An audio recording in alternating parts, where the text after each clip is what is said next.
حملا كثيرا طيبا مباركا فيه كما يحب ربنا ويرضاه. أشهد أن لا إله إلا الله وحده لا شريك له أشهد أن محمدا عبده ورسوله. يا أيها الذين آمنوا اتقوا الله حق تقاته ولا تموتن إلا وأنتم مسلمون. Amin. Anak-anak sekalian, kita lanjutkan kajian kita Sirah Nabawiyah, belajar meraih cinta sejati bersama Rasulullah SAW yang ke-38. Rekaman 38, pelajaran yang ke-38. Kita sudah sampai ke halaman 112.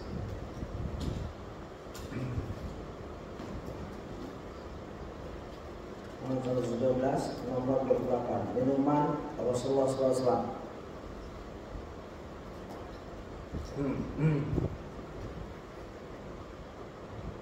Biasanya Rasulullah SAW meminum air yang paling baik dan paling segar. Terkadang beliau SAW meminum air dari sumur-sumur Madinah yang segar, sebagaimana disebutkan di dalam hadis Anas radhiyallahu berkata, karena Abu Talha aktsara ansar bil Madinah malan wa kana habba amwali ilaihi bayruha wa kanat mustaqbilata masjid. Abu Talha adalah seorang ansar, adalah orang ansar yang paling banyak hartanya di Madinah. Harta yang paling ia cintai adalah Bayruha. Ya. Bayruha. Bayruha. Wa kanat mustaqbilat al-masjid. Wa kana Rasulullah SAW yadkhuluha wa yashrabu min ma'in fiha tayyib. Ya, yang letaknya Bayrol dan tempat tersebut berapa dengan masjid Nabi ya. Rasulullah SAW biasanya memasukinya dan beliau SAW meminum dari airnya yang baik dan jernih. Di Sahih Bukhari. Terkadang Nabi Muhammad SAW mengutus seorang untuk membawakan air yang jernih dan menyegarkan dari tempat yang jauh sekali. Berdasarkan riwayat Aisyah radhiyallahu anha berkata, anna Nabi sallallahu alaihi wasallam kana yusta'dzabu lahul ma'u min buyutis suqya. Sebenarnya Nabi sallallahu alaihi wasallam meminta didatangkan air tawar dari sumur as-suqya. Sunan Abi Daud yang sangat jahit. Qutaibah menjelaskan bahwa mata air suqya adalah suatu tempat yang jaraknya 2 hari perjalanan dari Madinah. Itu jauh sekali ya. 2 hari perjalanan dari Madinah pada saat itu, yaitu unta, kuda, keledai, dan kaki. 2 hari di antara tunggangan itu, unta, keledai, kuda, jalan kaki. Kita nggak tahu, di sini jelaskan. Biasanya 2 hari perjalanan untuk ambil air itu. Diriwayatkan pula dari Ibnu Abbas, karena Rasulullah SAW yunqa'u lahu zaibu wa yasrabuhu al-yawm wal wada wa ba'da al-ghadr ila masa'id thalithah thumma ya'muru bi fayisqa aw biharraq. Rasulullah SAW pernah direndamkan zabib untuk beliau SAW. Lalu beliau meminumnya pada hari itu, besok harinya dan lusa hingga sore ya, hari ketiga. Setelah itu beliau memerintahkan untuk disiram dan ditumpahkan. Zabib biasanya rendaman ya, rendaman kurma atau sesuatu kayak buah. Jika kita rendam di dalam air minum tidak boleh melebihi 3 hari. Ditakutkan lebih dari 3 itu mengandung alkohol. Ya. begitu. Sini dijelaskan ayasrabuhul yawma wal ghada wa ba'dal ghada wa ba'dal ghad. Ya, minum pada hari itu, besoknya, dan lusa hingga sore hari ketiga. Setelah itu buang kalau masih ada sisanya, karena ditakutkan memabukkan, mengandung alkohol. Diriwayatkan dari Sahal bin Sa'id berkata bahwa Abu Usaid As-Sa'idi radhiyallahu anhu Rasulullah SAW pada acara pernikahannya, dan istrinya sendiri yang melayani santapan mereka pada hari itu. Sedang ia adalah sebagai pengantin wanita. Sahal pun berkata, tadruna ma saqat Rasulullah SAW. Ya, bertanya ini. Tadruna ma saqat Rasulullah SAW. An qa'at lahu tamarat minal lail lama aqala saqathu iyahu.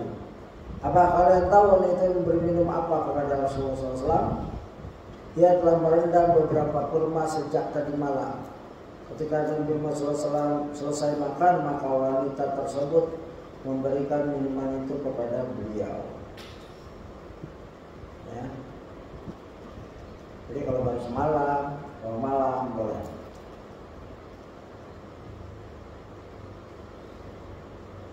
Itu minuman yang populer di zamannya Rasulullah SAW. Sekarang minuman banyak, tapi sebagai umat Islam meniru Rasulullah SAW, hendaklah minum jangan sembarangan, jangan yang mengandung penyakit yang banyak gulanya, sehingga di hari tua seperti saya ini kena diabetes. Sekarang ini ada anak-anak SMA yang sudah mulai cuci darah. Kamu tahu cuci darah? Di mana darahnya sudah banyak mengandung gula. Ya, padahal anak masih SMA seperti kamu ini, karena banyak minum kopi yang nggak benar, giginya rusak. Lihat Rasulullah minum air yang terbaik, Zam-Zam. Bahkan perjalanan 2 hari diambil untuk Rasulullah. Ya, minuman itu mempengaruhi keadaan tubuh kita. Jangan sembarangan. Ya, jangan mentang-mentang punya jajan kasih orang tua lalu jajan sembarangan. Pastikan minuman adik-adikku sekalian, anak-anakku sekalian yang benar, yang bermanfaat, yang bisa menopang untuk belajar, menuntut ilmu. Perjalanan kamu masih panjang.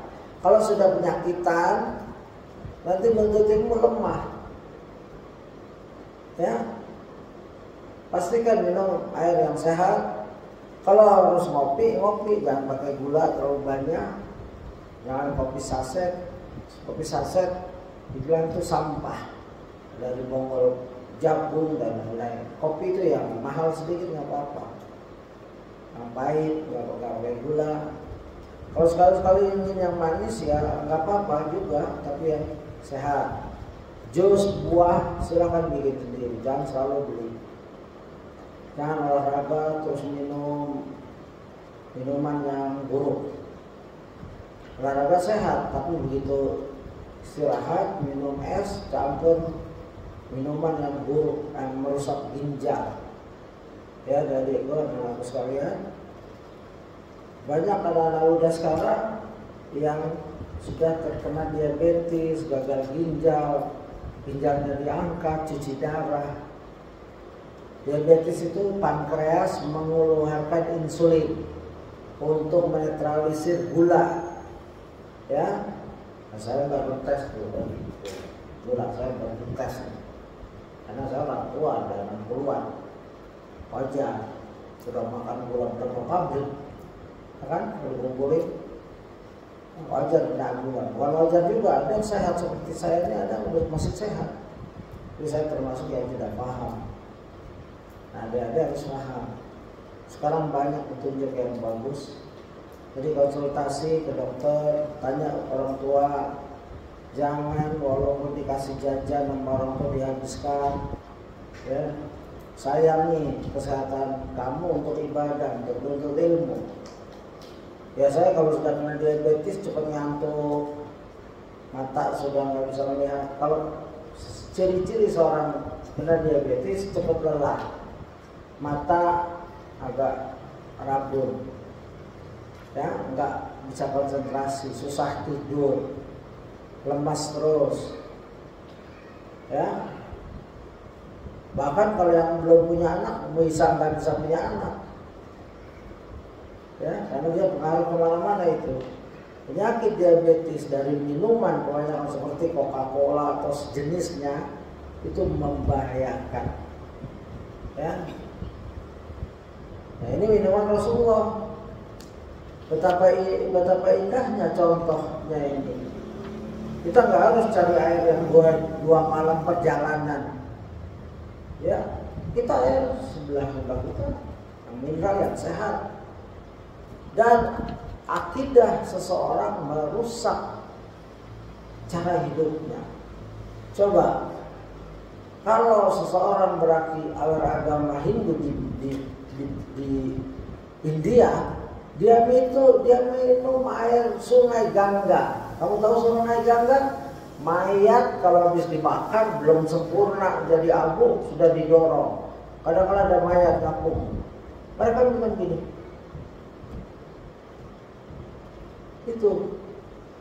Itu karena akidahnya rusak, manhajnya rusak, agamanya rusak. Alhamdulillah kita beragama Islam. Contoh nabinya minumannya air-air yang segar. Alkohol tidak boleh minum alkohol. Coba kehati-hatian Nabi, minumlah malam ini, besok wadan, setelah itu sore buang, tumpahkan. Ya. Seluruh sistem pemerintahan tidak bisa mencegah rakyatnya untuk berhenti minum alkohol. Tapi Rasul bisa, karena perintah Allah. Ya nanti mungkin ada kajian khusus diharamkannya khamar. Khamar bertahap, tidak langsung haram.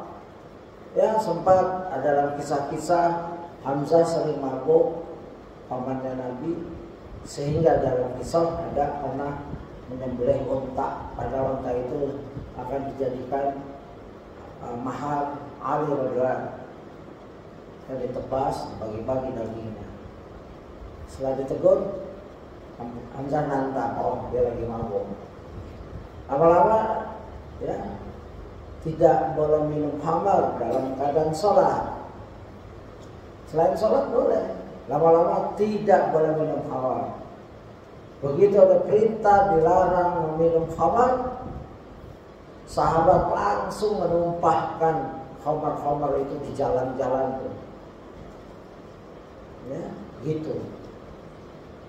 Setelah tahu larangan itu haram mutlak dan hukum khamar nihai sampai akhir nanti, sudah final, nggak proses lagi, sudah haram. Sekarang udah haram nih sampai nanti hari kiamat. Gitu. Ya, jadi sekalian perhatikan minum kita sesuai dengan sunnah Rasulullah SAW. Ya betapa indahnya Rasulullah dalam meminum air yang terbaik. Ya, bukan artinya tidak boleh minum soda seperti Fanta, tapi jangan keseringan. Ya, saya pernah tinggal dengan seorang pelajar dari Malta kalau nggak salah, dari Malta atau dari Fiji, orang India. Dia selalu makan minumnya Coca-Cola. Makan makanannya orang India, satu rumah sama saya, satu kamar, satu kontrakan. Dia minum Coca-Cola setiap hari. Ini nggak bagus, ya. Dia akan mengalami kerusakan ginjal di suatu saat. Ya, tapi setiap orang beda-beda. Ada yang masih kecil sudah punya ginjalnya. Pertama ginjal dicabut sebelah, nanti kedua. Kalau sudah dua, harus selesai, sudah nggak ada produk. Ya, pankreasnya rusak. Pankreas itu tempat memproduksi insulin. Ya, silakan belajar biologi sendiri. Ya. Di SMP kan belajar, SMP juga. Pankreas itu alat di dalam tubuh yang memproduksi insulin. Insulin gunanya menetralisir kelebihan gula di darah kita. Ya, gula. Kita makan gula jadi tenaga kalau kita olahraga. Orang tua seperti saya gini makan gula, ya nggak jadi tenaga. Untuk menjadi tenaga diperlukan insulin dari pankreas. Insulin saya sudah sedikit, maka dibantu obat. Ya, tes terakhir ini barusan hari ini saya puasa semalam, gula puasanya 200-an. Itu tinggi itu, padahal yang normal 70 sampai 110. Ya wajar, saya sudah tua. Ada nggak boleh seperti itu. Kalau perjuangannya masih jauh, ya, pengen ibadah, pengen menuntut ilmu, ya. Dan menuntut ilmu itu diperlukan fisik yang kuat. Bagaimana menghafal baru satu ayat sudah tidur, menghafal hadis baru satu hadis sudah tidur. Kalau sudah seperti itu periksa ke dokter, mungkin ada gula darah atau diabetes atau makanannya kurang bagus. Yaitu fawaid dari bab minuman Rasulullah SAW, ya, yang perlu ada perhatikan. Jangan sembarangan tentang duit, tentang halal. Tidak semua halal kita minum semua. Fanta halal minum, tidak. Dia bisa menjadi haram bagi orang yang kena diabetes. Kalau saya sudah mengharamkan, ini bukan zatnya haram, zatnya halal, tapi kalau kebanyakan bisa haram buat saya. Begitu. Ya.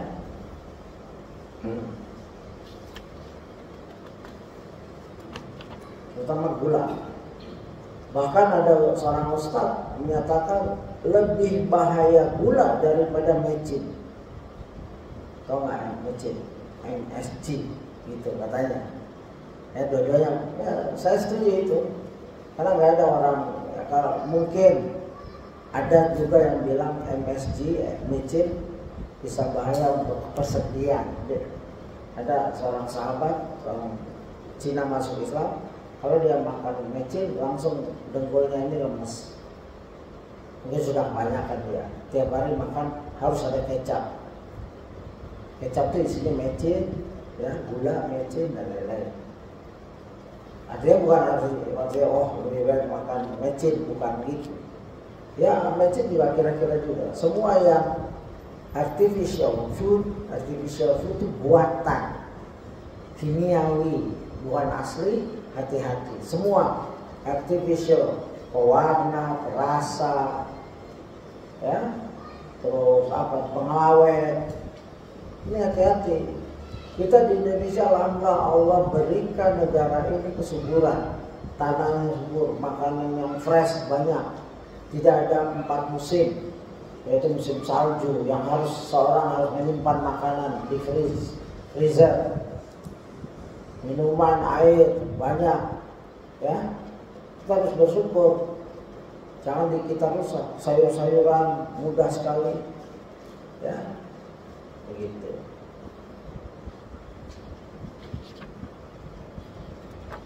Tadi berapa halaman 112 ya? Itu tadi minuman Rasulullah SAW.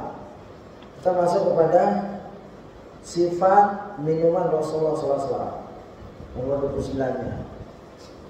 Diriwayatkan dari Anas bin Malik radhiyallahu anhu berkata, karena Rasulullah SAW yatanaffasu fi sawabi thalatha.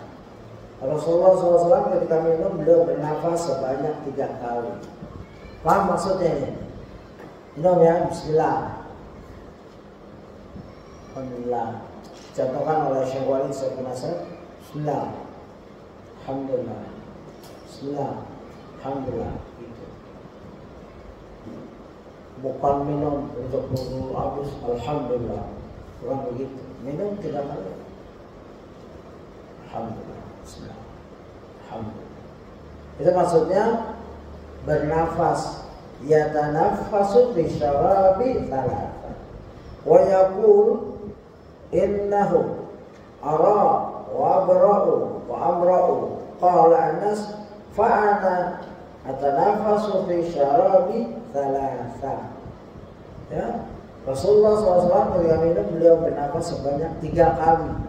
Beliau SAW bersabda, sesungguhnya itu lebih melegakan, lebih mengenyangkan, dan lebih nikmat. Anas berkata, dan aku bernafas 3 kali ketika minum.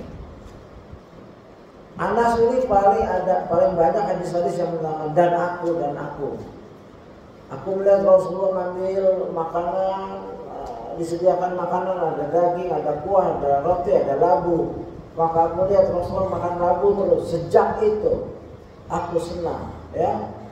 Duba'u labu yaumain, sejak hari itu habba, ya, aku mencinta, merubah selera dalam rangka ittiba. Inilah sifat sahabat.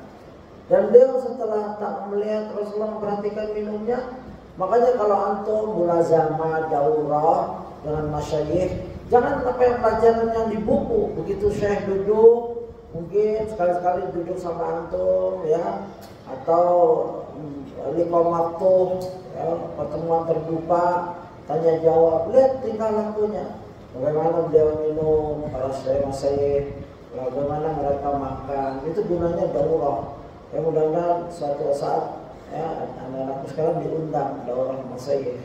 Mereka datang dari Saudi, ada hafiz Quran, ada ahli dalam itunya, ilmunya juga, tapi ya, suluknya kita lihat. Suluk adalah pola hidupnya. Bagaimana mereka ngambil wudhu atau makan, ya, minum, begitu. Boleh kita memperhatikan sebagaimana Anas memperhatikan Rasulullah. Begitu. Kalau Rasulullah nggak perlu ditanya lagi kan, hadisnya mana ya Rasulullah? Ya Rasulullah itu hadis. Kalau syekh boleh, ya syekh, saya lihat kamu makan seperti ini, ada hadisnya nggak? Oh ya ada. Sebagaimana Abdullah bin Umar pakai sendal yang tidak berbulu dan berwudu. Sahabat bertanya, kenapa engkau seperti itu? Aku melihat Rasulullah seperti ini. Siapkan, syekh insya Allah. Kalau antum jumpa mulazamah atau daurah, tanya boleh. Kalau masyayikh kita boleh tanya. Ya, begitu. 3 kali, ingat. Bismillah. Alhamdulillah. Bismillah. Alhamdulillah. Bismillah. Alhamdulillah. Ya. Kalau masih haus minum lagi 3 kali lagi. Jangan 13, 12, 31, 22. Bismillah. Alhamdulillah. Bismillah. Alhamdulillah. Jangan seperti itu. 1 gelas itu dibagi 3 kalau bisa. Sungguhnya itu lebih melegakan, lebih mengenyangkan, dan lebih nikmat. Ini sifat minum, cara, kaifiyah minum. Diriwayatkan pula dari Abu Hurairah radhiyallahu berkata, anna Rasulullah SAW kana yasrabu fi 3 anfas. Idza adna al-ina'a ila fihi sammallah wa idza akharahu hamidallah yamalu bi 3 marrat. Ini hadis yang saya contohkan tadi, ini hadisnya. Sungguhnya Rasulullah SAW minum dengan 3 kali nafas. Ketika beliau SAW mendekatkan wadah ke bibir beliau, maka beliau menyebut nama Allah, Bismillah.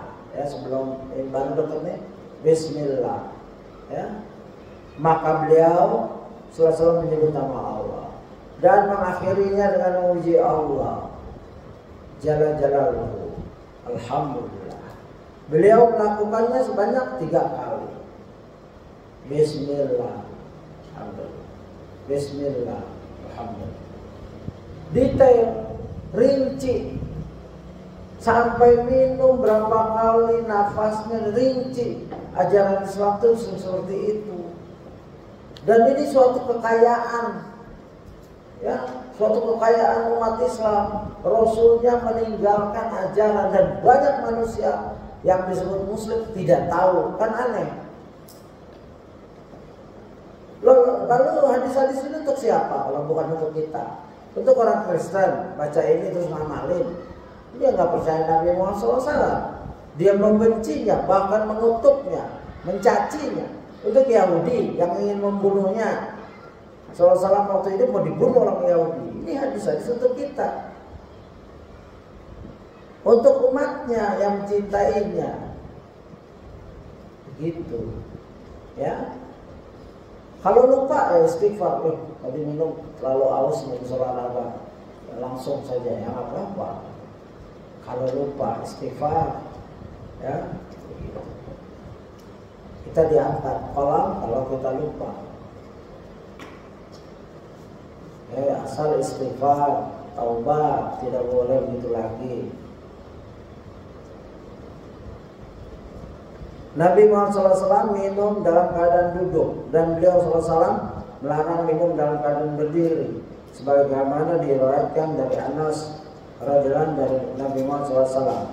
Anaunaan yasraba ar-rajul qa'ima, bahwasanya beliau SAW melarang seorang minum dalam kondisi berdiri. Itu riwayat Muslim. Namun ada beberapa kondisi. Ingat, minum berdiri atau duduk ada suatu kondisi.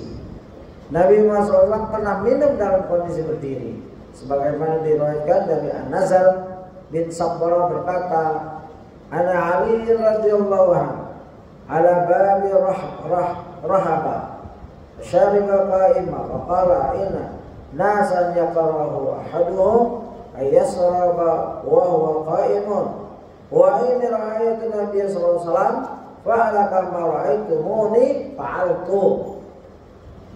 Ali radhiyallahu datang lewat pintu Rahaba, yaitu halaman Masjid Kufah. Lalu yang minum dengan berdiri. Lalu ia berkata, sungguhnya manusia tidak menyukai salah seorang dari mereka minum dengan berdiri. Sungguh aku pernah melihat Nabi Muhammad SAW meminum berdiri sebagaimana yang aku lakukan. Hadis riwayat Bukhari 5615. Paham ya? Jadi minum berdiri ada dua pendapat. Sebaiknya duduk minum itu. Tapi kadangkala mungkin susah nyari tempat duduk, boleh berdiri sebagaimana hadis yang melarang minum berdiri, hadis Muslim sahih.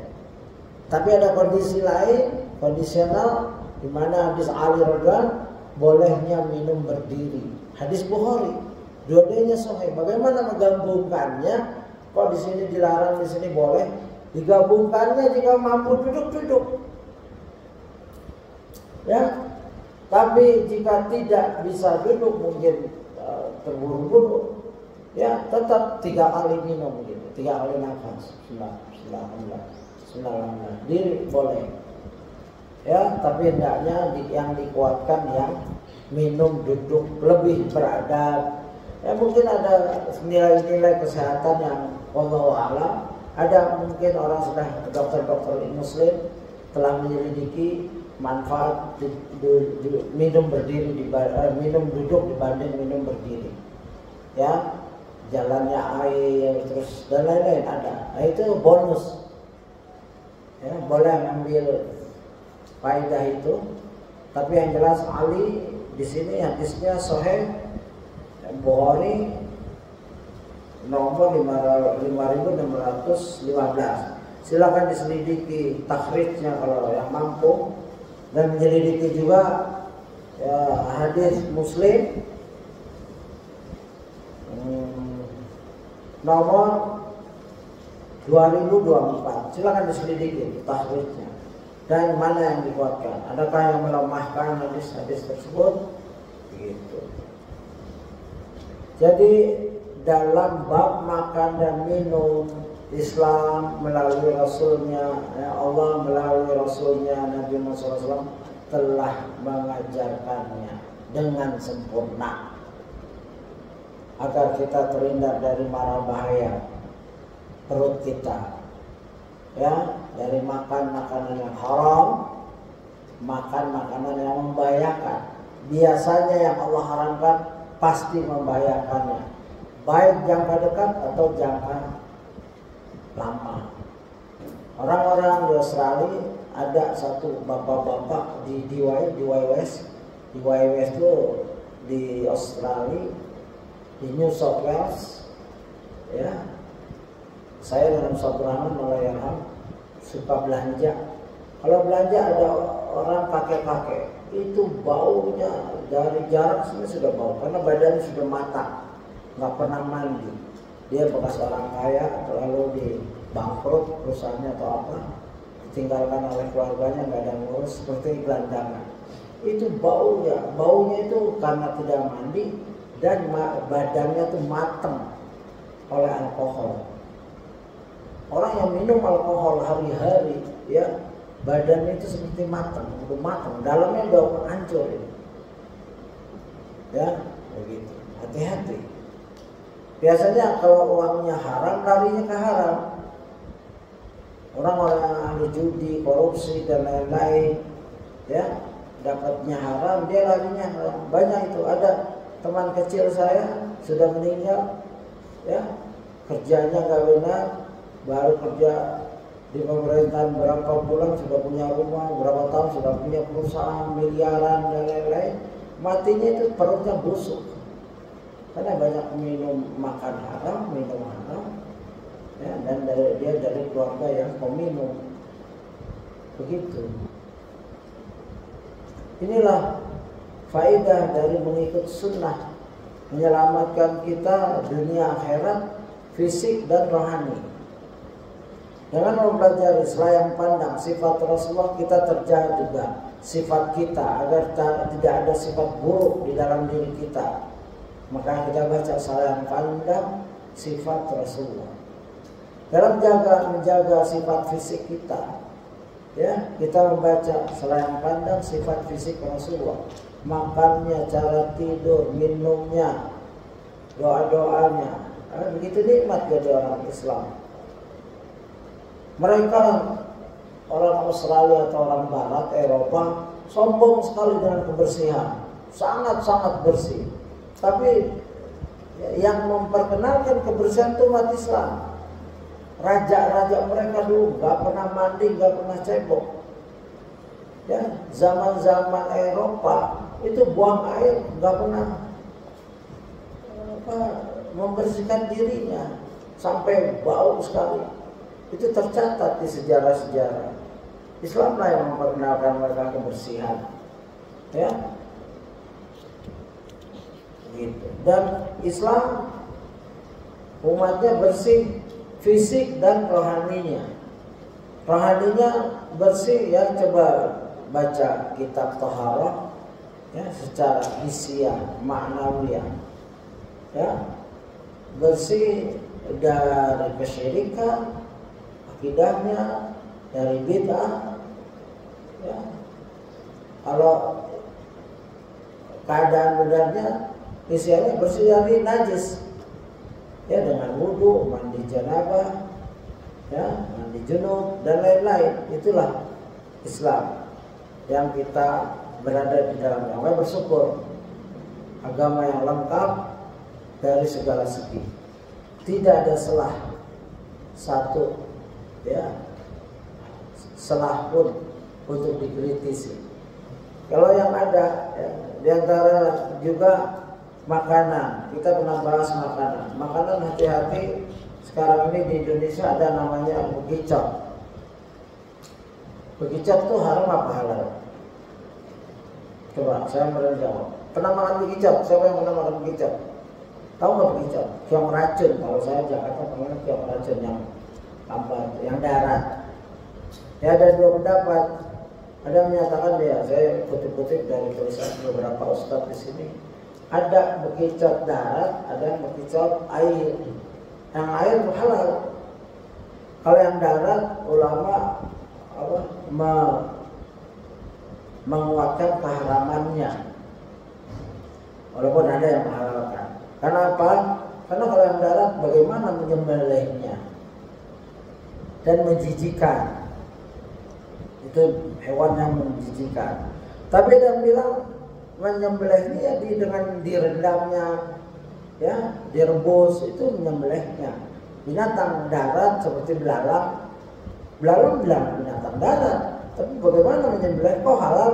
Ya, menyembelih dimakan langsung boleh. Itu menyembelihnya. Ya, direbus, dibakar, hidup-hidup dibakar, makan. Belalang itu halal, tapi ada hadis kekhususan kalau belalang itu, ya, gitu. Jadi yang kalau saya melihat bekicot itu haram yang kita pegang. Yang nggak tahu, antum silakan pelajari lagi mungkin, ya, begitu. Jadi kedua, hukum bekicot itu ada yang haram, ada yang bagian ini yang diperselisihkan. Jadi bekicot darat diperselisihkan, tapi yang kuat adalah bekicot darat atau keong darat itu haram, ya, gitu. Sini jelaskan pendapat mayoritas ulama di antara Imam Abu Hanifah, Imam Ahmad, Daud Ad-Dahiri dan Syafi'iyah. An-Nawawi mengatakan mazhabul ulama fi hasaratul ard, ya, mazhabuna anha haram. Wa bi qala Abu Hanifah wa Ahmad wa Daud wa qala Malik halal. Malik halal, tapi mayoritas haram di dalam ini al-majmu', ya, gitu. Ibnu Hazm juga menyatakan tidak halal makan bekicot darat. Tidak pula binatang melata semuanya seperti cicak, kumbang, semut, lebah, lalat, cacing dan yang lainnya, baik yang bisa terbang maupun yang tidak bisa terbang, kutu, kain atau rambut, nyamuk dan semuanya binatang yang semisal, berdasarkan firman Allah yang artinya diharamkan bagi kalian bangkai darah. Kemudian Allah tegaskan yang halal dan menyatakan kecuali binatang yang kalian sembelih. Dulu nenek-nenek tahu yang pernah nggak lihat nenek-nenek cari kutu? 3 orang, 4 orang cari kutu, terus kalau dapat gitu. Saya zaman saya kecil seperti kamu, saya sering lihat itu. Jadi sekarang udah nggak ada. Ada pernah lihat? Ada? Nah itu nggak tahu cukutnya dimakan ditelan. Kalau itu ditelan nggak boleh, ya. Itu haram. Itu kan termasuk yang ini nih, ya. Cicak haram, kumbang, semut, lebah, lalat, cacing dan yang lainnya, ya.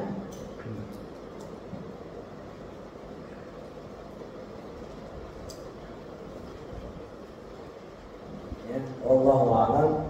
Adalah setiap kita berhati-hati terhadap makanan kita, dan makanan yang paling baik adalah yang telah Allah halalkan dan telah dicontohkan oleh Nabi Muhammad SAW. Andaikan tidak ada, ya kita kembali kepada kaidah, yaitu seluruh makanan halal kecuali yang diharamkan. Seluruh makanan aslinya haram kecuali yang aslinya halal, kecuali yang diharamkan, ya. Nggak boleh juga kita cepat-cepat mengharamkan. Dan kalau kita di masyarakat Muslim mayoritas, kita nggak perlu sakwa ini restoran martabak ini halal atau haram, nggak perlu kayak gitu. Ya, bismillah, nih Muslim, orang Muslim makan. Kalau dia mencampur dengan darah dengan yang haram, itu urusan dia. Begitu. Kalau di negara mayoritas kafir atau daerah yang mayoritas orang-orang nggak paham Islam, orang kafir seperti di Bali, kita boleh tanya-tanya atau cari yang halal food. Minuman juga gitu. Tapi kalau daerah sini udah mayoritas Islam, bismillah. Ya nggak perlu tanya, ibu tadi masak apa ya, pakai apa ya, nggak perlu gitu. Keumuman, apalagi pakai jilbab, walaupun nggak sempurna jilbabnya, pakai pici, sudah dia orang Islam, ya. Gitu. Ada pertanyaan? Siapa yang pernah makan bekicot? Itu pertanyaan saya itu. Yang pernah makan bekicot? Tahu kan bekicot? Ya.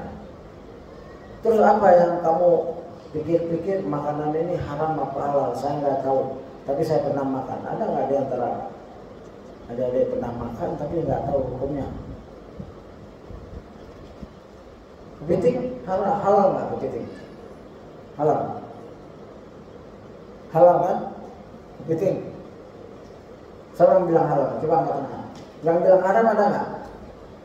Berarti halal semua ya.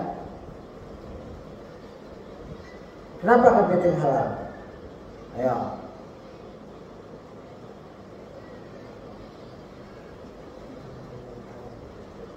Kepiting binatang air ya? Ya. Mayoritas berpendapat seperti itu. Kepiting binatang air. Kalau dia ke darat sekali-sekali saja. Kalau katak halal apa haram? Anda pernah makan katak? Nggak pernah ya? Kalau nggak tahu nggak apa-apa. Dulu mungkin ada anak-anak di kampung suka berburu katak. Saya suka berburu katak tapi nggak pernah makan. Suka melihat teman-teman berburu katak jual ke orang Cina. Itu nggak boleh juga karena ada dalilnya.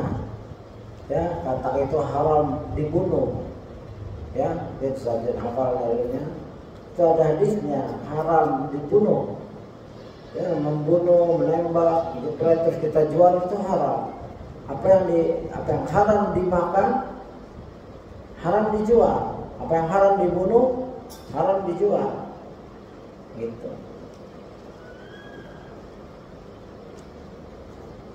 Baik, demikian kita mau lanjutkan ke bab 2, tapi saya pikir nanti saja.